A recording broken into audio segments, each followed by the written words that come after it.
200 বছর আগেকার ভারতবর্ষ, অশিক্ষা আর নানান কুসংস্কারের চারিদিক অন্ধকার।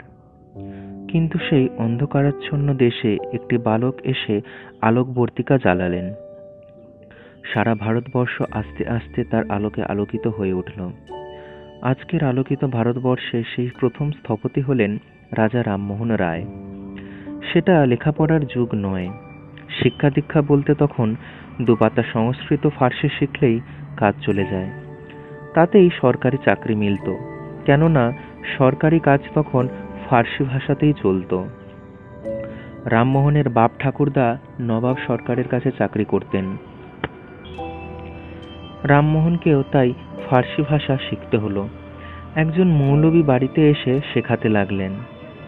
অসাধারণ মেধা ছিল রামমোহনের। শুধু মেধা কেন, সবই তার অসাধারণ ছিল। পাঠশালার পাঠ শেষ হতে না হতে তিনি ফার্সি ভাষা শিখে ফেললেন। তারপর শুরু করলেন আরবি। আরবি খুবই কঠিন ভাষা, শুধুমাত্র শিক্ষিত সম্প্রদায়ের মধ্যে চলত। শেখানোর যোগ্য লোক পাওয়া গেল না বলে রামমোহনকে পাঠানো হলো পাটনায়। তখন তার বয়স মাত্র 9 বছর। আরবি ভাষা শেখার সঙ্গে সঙ্গে রামমোহন ইউক্লিড এবং অ্যারিস্টটলের গ্রন্থ পাঠ করলেন।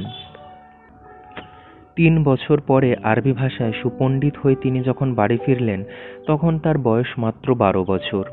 আরবি ভাষায় সুপণ্ডিত হবার সঙ্গে সঙ্গে তার মনে তখন একটা বিরাট পরিবর্তন দেখা দিল।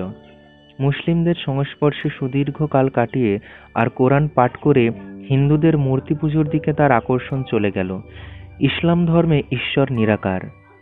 রামমোহনও ধীরে ধীরে নিরাকার ঈশ্বরের দিকে আকৃষ্ট হলেন। এবার তাকে সংস্কৃত ভাষা শেখার জন্য কাশী পাঠানো হলো। অল্পদিনের মধ্যে তিনি সংস্কৃত ভাষায় সুপণ্ডিত হয়ে বেদ, বেদান্ত, উপনিষদ পাঠ করলেন। এই সময় তিনি নন্দকুমার বিদ্যালঙ্কারের সংস্পর্শে আসেন। নন্দকুমার তন্ত্র সাধনা করে হরিহরানন্দ তীর্থস্বামী কুলাবোধিত নামে পরিচিত হন। রামমোহনের সংস্কৃত ভাষায় ব্যুৎপত্তি এবং তান্ত্রিক মতে আকর্ষণের পেছনে নন্দকুমারের বিশিষ্ট অবদান ছিল। বালক রামমোহন তখন উপলব্ধি করতে লাগলেন যে ঈশ্বর এক এবং তার কোনো রূপ নেই। বেদ উপনিষদের হিন্দু ধর্মই সত্য। হিন্দু ধর্মের যে বিকৃত রূপ সমাজে প্রচলিত, সবই কুসংস্কারাচ্ছন্ন মূর্খ লোকের সৃষ্টি। এই বিকৃতির বিরুদ্ধে প্রতিবাদ করার জন্য তিনি প্রস্তুত হতে লাগলেন। 16 বছরের কিশোর হিন্দু দিগের পৌত্তলিক ধর্মপ্রণালী নামে একখানি পুস্তিকা প্রচার করলেন। হিন্দু সমাজের মৌচাকে যেন ঢিল ছোঁড়া হলো। সচকিত হয়ে উঠলেন তার পিতামাতা, সন্ত্রস্ত হয়ে উঠল সমস্ত সমাজ। রামমোহনকে বিধর্মী গালিগালাজ করলেও তার ক্ষুরোদার বুদ্ধি, অকাট্য যুক্তি আর বিদ্যা বুদ্ধিকে কেউ অতিক্রম করতে পারলেন না। অগ্রাহ্য করা তো দূরের কথা। রামমোহন কিন্তু অবিচল, দৃঢ় প্রতিজ্ঞ। তিনি ঠিক করলেন সমস্ত ভারতবর্ষ ঘুরে ধর্মের প্রকৃত রূপটা দেখবেন, সত্যকে প্রচার করবেন। তখন যানবাহন এত ছিল না, পথঘাট ছিল বিপদ সংকুল, কিন্তু ভয়ডরহীন সেই কিশোর একা একাই বেরিয়ে পড়লেন সত্যের সন্ধানে। শুধু ভারতবর্ষের বিভিন্ন স্থান নয়, দুর্গম হিমালয় পার হয়ে তিনি পৌঁছলেন তিব্বতে। সেখানে বৌদ্ধ ধর্মের রূপটা কি দেখলেন। 3 বছর তিব্বতে থেকে আবার তিনি বাড়ি ফিরে এলেন। এবার ইংরেজি ভাষাটা শেখা দরকার। অল্প দিনের মধ্যে ইংরেজি ভাষা শিখে নিয়ে তিনি একে একে শিখলেন গ্রিক, হিব্রু, ল্যাটিন, উর্দু এবং ফরাসি ভাষা। 10টি ভাষায় যখন সুপণ্ডিত হলেন, তখন তিনি যুবক মাত্র। এসব ভাষা শিক্ষা ছাড়া তিনি আরও অনেক বিষয় পড়াশোনা করলেন। এমনভাবে আইনশাস্ত্র আয়ত্ত করেছিলেন যে তার কাছে বহু সম্ভ্রান্ত লোক আসতেন আইনের পরামর্শ নিতে। বিভিন্ন ভাষায় তার দক্ষতা ছিল সত্যি সত্যি বিস্ময়কর। তিনি ফার্সি ভাষায় একখানি পত্রিকা সম্পাদন করতেন, মিরাট আল আকবর নামে, বাংলায় যার অর্থ হল সমাচার দর্পণ।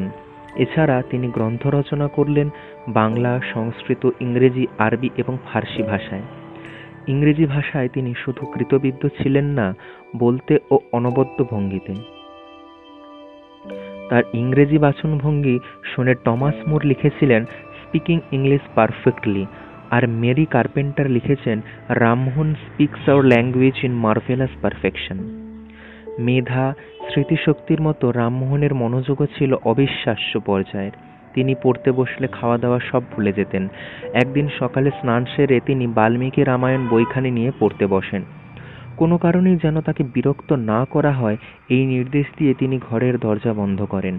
রামায়ণের প্রতিটি শ্লোক পুঙ্খানুপুঙ্খভাবে পড়ে তিনি যখন দরজা খোলেন তখন দিন শেষ, সন্ধে হয়ে এসেছে। একা আসনে বসে শেষ করেছেন সপ্তকাণ্ড রামায়ণ। অন্ধকারাচ্ছন্ন গোটা ভারতবর্ষকে একাকী যে মানুষকে আলোকের পথে নিয়ে যেতে হবে তার তো অসাধারণত্ব থাকবেই।